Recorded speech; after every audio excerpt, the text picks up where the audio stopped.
Você já parou para pensar que a história de uma das nações mais complexas e controversas do cenário mundial atual, o Irã, está escrita com detalhes surpreendentes na Bíblia, desde Gênesis até as profecias dos tempos finais? O que poucos sabem é que o plano divino se desdobra com uma precisão arrepiante, revelando o passado, o presente e o futuro dessa nação. Aqui no canal Teologia de Hoje, nossa missão é desvendar esses mistérios, conectando as antigas escrituras aos eventos de hoje, mostrando como a palavra de Deus se cumpre diante dos nossos olhos. Nesta jornada, vamos explorar 6 etapas cruciais: as origens em Gênesis, a ascensão profética da Pérsia, as histórias de Ester e os magos, o confronto final profetizado, a promessa de restauração e, por fim, a aplicação de tudo isso aos nossos dias. Prepare-se para uma revelação que mudará sua forma de ver o Oriente Médio e a soberania de Deus. Tudo começa em Gênesis, logo após o dilúvio.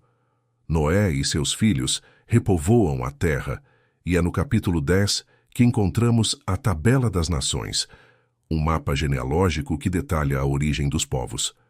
É aqui que identificamos os ancestrais iranianos. De Jafé, filho de Noé, surgiu Madai, pai dos medos. De Sem, outro filho de Noé e da linhagem que levaria a Abraão, veio Elão, pai dos elamitas. Medos e elamitas, essas duas tribos antigas, formariam a base do que viria a ser o poderoso Império Persa, uma das maiores potências da história. A história de Elão não demora a se entrelaçar com a narrativa bíblica. Em Gênesis 14, presenciamos o que muitos chamam de a Primeira Guerra Mundial Bíblica. Quedorlaomer, um rei elamita, lidera uma aliança de reis do leste e invade Canaã, subjugando cidades e capturando Ló, sobrinho de Abraão. Quando Abraão, o patriarca da fé, fica sabendo do ocorrido, ele reúne seus homens e derrota essa poderosa coalizão. Aqui, um princípio é estabelecido: nenhum poder do leste, por mais forte que seja, prevalecerá contra aqueles que andam na promessa de Deus. O mais impressionante é que Deus anuncia a ascensão do Império Persa muito antes de sua existência. Cerca de 700 anos antes de Cristo, o profeta Isaías já profetizava que Deus levantaria os medos e os elamitas para derrubar a poderosa Babilônia. Depois, em 586 a.C., Jerusalém cai e Daniel é levado cativo para a Babilônia. Por volta de 600 a.C., Ciro nasce e, em 539 a.C., Ciro conquista a Babilônia, cumprindo a profecia de Isaías com uma precisão assombrosa. Mas a profecia de Isaías vai além. Em Isaías 45, Deus nomeia Ciro, um rei pagão que ainda nem havia nascido, como meu ungido. Ele seria o instrumento de Deus para libertar seu povo do cativeiro babilônico, 150 anos antes de seu nascimento. Isso demonstra a soberania absoluta de Deus, escrevendo a história em seus mínimos detalhes. Ainda na Babilônia, o profeta Daniel interpreta o famoso sonho de Nabucodonosor, o rei babilônico. Daniel revela que a estátua que o rei viu representava impérios futuros. A cabeça de ouro era a Babilônia, mas o peito e os braços de prata representavam o Império Medo-Persa, confirmando o plano de Deus de usar essa nação para suceder à Babilônia. A queda da Babilônia, descrita em Daniel 5, é um espetáculo da soberania divina. O rei Belsazar, em meio a um banquete, profana os vasos sagrados do templo de Jerusalém. De repente, uma mão misteriosa escreve na parede palavras enigmáticas. Daniel é chamado para interpretar Mene, Mene, Tekel, Parsim. Seu reino foi pesado, achado em falta e entregue aos medos e persas. Naquela mesma noite, Ciro invade a Babilônia, cumprindo a profecia ao pé da letra. Antes de continuarmos, inscreva-se no canal e diga nos comentários de onde você está assistindo. A mão de Deus não se revela apenas nas grandes profecias sobre impérios e nações, mas também nos detalhes mais íntimos da vida de indivíduos. No coração do Império Persa, a providência divina agiria de maneira espetacular, tecendo a história de um povo através de uma jovem órfã.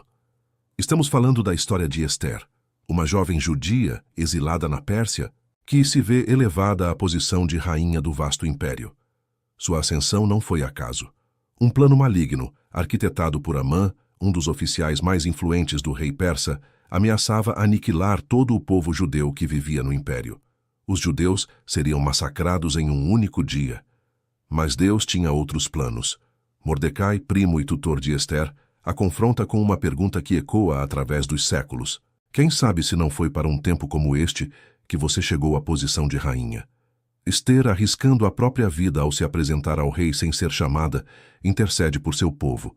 O rei ouve seu apelo. O plano de Amã é desmascarado e ele mesmo acaba na forca que havia preparado para Mordecai.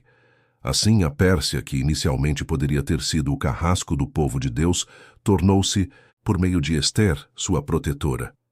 Esta história é um testemunho poderoso da providência de Deus, que move reis e rainhas e usa as circunstâncias mais improváveis para cumprir seus propósitos e proteger seu povo, mesmo quando o nome de Deus não é explicitamente mencionado no livro de Ester. Sua mão é claramente visível em cada reviravolta. Séculos se passaram e o plano redentor de Deus continuou a se desenrolar. No Novo Testamento, encontramos uma conexão surpreendente entre a Pérsia e o nascimento de Jesus.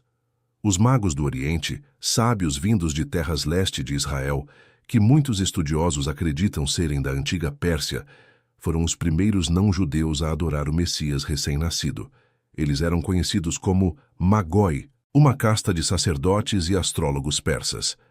É provável que esses sábios tivessem conhecimento das profecias de Daniel, que viveu na corte persa e babilônica séculos antes, e que poderiam ter deixado registros sobre a vinda do Messias.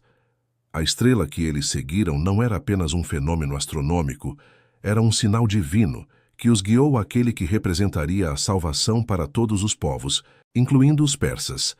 Assim, a Pérsia, através de seus sábios, teve um papel único e honroso no início da história do cristianismo. No entanto, a narrativa bíblica não para por aí. Ela revela uma virada dramática no papel da Pérsia.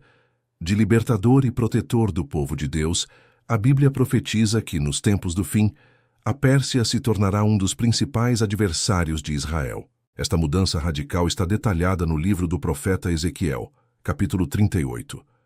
Ezequiel 38 descreve uma aliança militar massiva que se formará nos últimos dias, com o objetivo de atacar Israel. A profecia é incrivelmente específica, nomeando os países que farão parte dessa coalizão. E adivinhe quem é listado logo após o líder dessa aliança? A Pérsia. Sim, o Irã moderno é explicitamente nomeado como um dos primeiros países a se juntar a essa força invasora. Outras nações também são mencionadas, como Gog, Magog, Meseque e Tubal, Gomer, Bet-Togarma e Put e Cuti. A precisão de Ezequiel ao listar essas nações, que hoje vemos se alinhando geopoliticamente de maneiras que antes seriam impensáveis, é impressionante. A relevância desta profecia para o cenário geopolítico atual é inegável. Vemos o Irã, ou Pérsia, desempenhando um papel cada vez mais proeminente no conflito do Oriente Médio, com seu programa nuclear, seu apoio a grupos terroristas e sua retórica anti-Israel. O que antes parecia impossível, a Pérsia se voltando contra Israel, é hoje uma realidade que se desenha diante dos nossos olhos, exatamente como Ezequiel profetizou há milênios. A nação que libertou os judeus do cativeiro babilônico e protegeu Ester se tornou, de acordo com a profecia, um dos principais inimigos de Israel nos últimos dias. Mas será que esta é a palavra final de Deus para o povo iraniano? A Bíblia tem mais a dizer sobre isso. A resposta para essa pergunta é um ressoante não. A Bíblia, em sua infinita sabedoria e graça, não termina a história da Pérsia apenas no juízo. Existe uma promessa de restauração, uma luz de esperança que brilha mesmo em meio às sombras das profecias de conflito. Essa promessa é encontrada no livro do profeta Jeremias, capítulo 49. Jeremias, ao profetizar sobre Elão, a antiga Pérsia, apresenta duas partes distintas. Primeiro, ao juízo. Quebrarei o arco de Elão, o principal da sua força. O arco era um símbolo da força militar da Pérsia, e essa profecia indicava um período de enfraquecimento e subjugação. De fato, a história confirma que o Império Persa, após seu apogeu, declinou e foi conquistado por outros impérios como o grego e o romano. O arco de Elão em seu poder militar foi quebrado.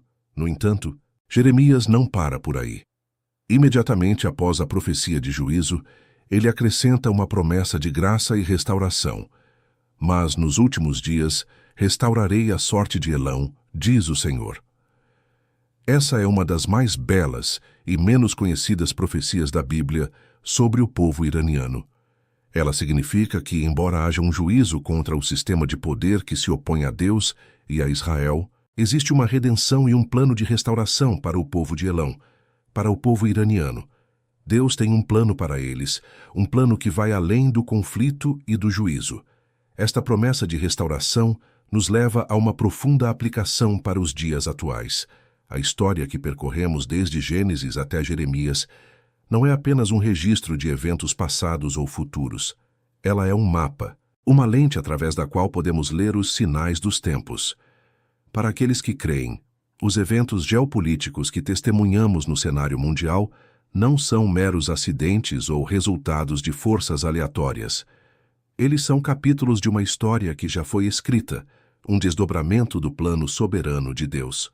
Quando vemos a Pérsia moderna, o Irã, cumprindo as profecias de Ezequiel 38, não devemos nos desesperar nem temer. Pelo contrário, devemos nos lembrar da promessa de Jeremias 49. Deus é o autor da história, e ele já conhece o final. Essa compreensão traz paz e elimina o medo, pois sabemos que, mesmo em meio ao caos aparente, Deus está no controle, e seus propósitos prevalecerão. A jornada do Irã na Bíblia é um microcosmo da história da humanidade.